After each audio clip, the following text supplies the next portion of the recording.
దేవతల్లో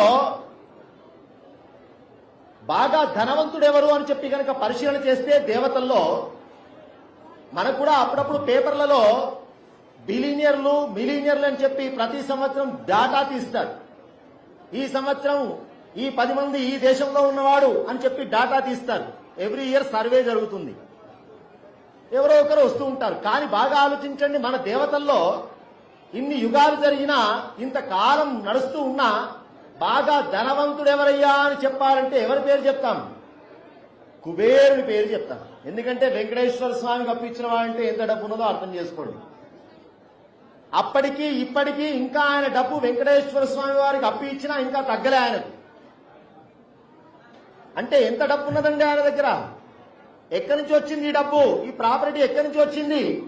ఎవరి అనుగ్రహం వల్ల వచ్చింది? ఆయన ఎవరి భక్తుడు? శంకరుని భక్తుడు ఆయన.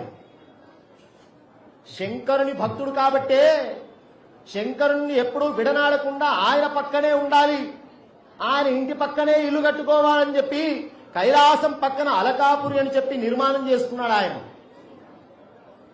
అంత గొప్ప శివభక్తుడు ఆయన.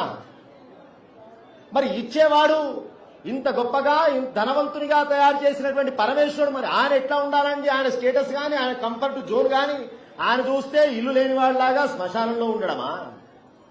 ఒంటి మీద పట్టుబట్ట, కనీసం ఏదైనా ఒకరోజు పట్టుబట్ట కట్టుకోవయ్యా అంటే నాకెందుకయ్యా అని చెప్పి పులి చర్మమో గజ చర్మమో కట్టుకొని తిరగడమా?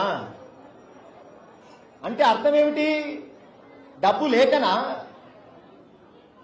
జ్ఞాని యొక్క లక్షణం ఇది. శక్తి ఉండడం గొప్పతనం కాదు, శక్తి ఉండి ఇంకొకరికి సహించడం గొప్పడం.